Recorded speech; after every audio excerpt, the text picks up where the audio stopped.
been active in the market, securing free agents Brianna Turner, DeWanna Bonner, and Sydney Colson, which we already know. This entire league, the amount of PR these South Carolina players be getting, bro. Like, Bree Hall is the fakest defender. 3 weeks ago, Bree Hall was celebrating being drafted into the WNBA. 2 weeks ago, she was signing her rookie contract with the Indiana Fever. Today, she's been waived, her dream temporarily on hold, and Dawn Staley's player evaluation skills are under fire. The Indiana Fever let it be known that they will be parting ways with Dawn Staley, South Carolina Gamecocks, Bree Hall. The Indiana Fever released an elite defender. It happened that fast. From elite defender, according to her college coach, to not good enough for the roster. The basketball world is questioning everything. Was Hall overhyped? Did Staley fail to develop her properly? Is there a bias towards South Carolina players? I'm breaking down what this means for both Hall and Staley's reputation. Kindly please like the video and subscribe to the channel to support us. Remember when Dawn Staley couldn't stop talking about Bree Hall's defense? She kept saying Hall was an elite defender all through her time at South Carolina. The way Staley talked, you'd think Hall was the next big defensive star in the WNBA. But now the Indiana Fever just threw her away before the season even started. It called her an elite defender. Now, if she was so elite, why would the Indiana Fever have to let her go? That's a huge fall, right? Let's look at what actually happened. While Hall was at South Carolina, Staley constantly hyped her up to WNBA teams. Dawn Staley calling Bree Hall an actual elite defender was something we heard over and over. Staley built this reputation for Hall that made everyone think she was ready to lock down pro players from day one. Then Hall shows up to Fever training camp, and suddenly that elite defender label starts looking shaky. It's like, yo, then I'm really scrolling and niggas really, like, surprised she got cut. Like, what? The coaches watched her in practice and saw something completely different from what Staley described. Hall wasn't keeping up with veteran players. She looked confused in defensive rotations. The speed and physicality of the pro game seemed to catch her off guard. The media picked up on it quick. One analyst straight up called her the fakest defender. That's brutal criticism for someone who was supposed to be a defensive specialist.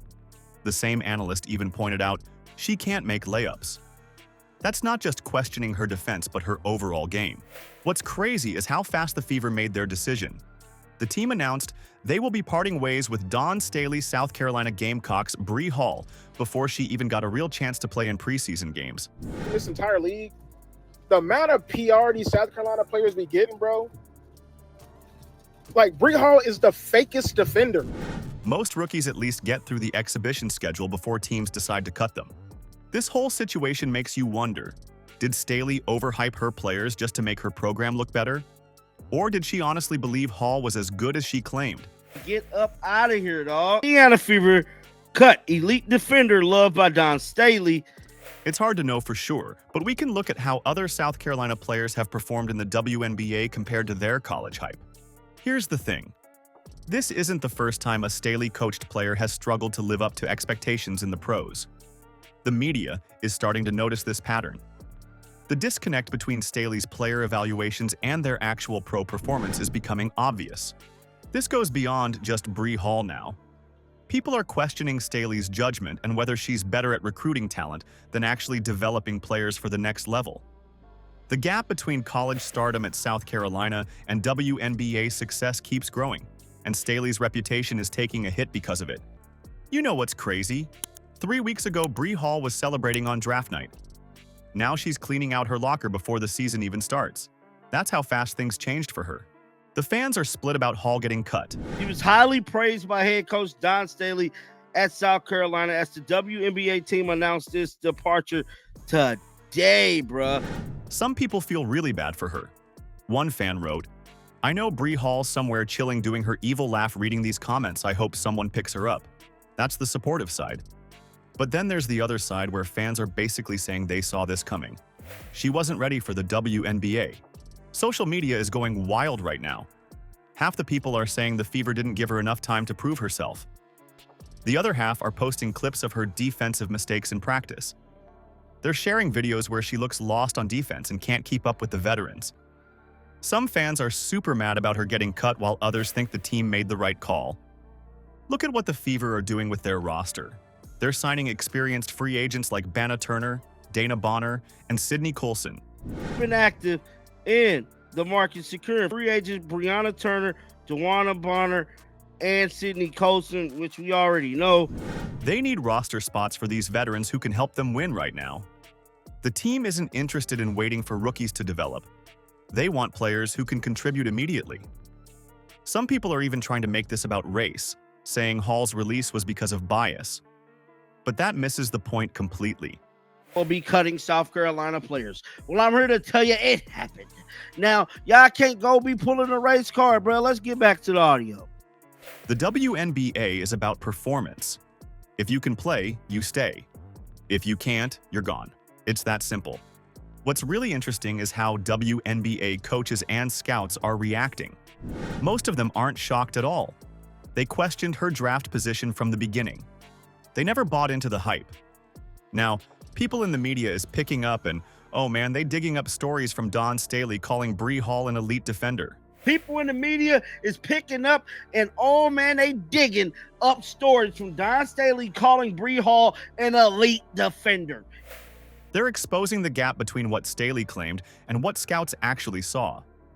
So what happens next for Hall? Is her WNBA dream finished, or is this just the beginning of a comeback story? The truth is, Staley's praise put unfair pressure on Hall. Being labeled an elite defender created expectations she couldn't possibly meet.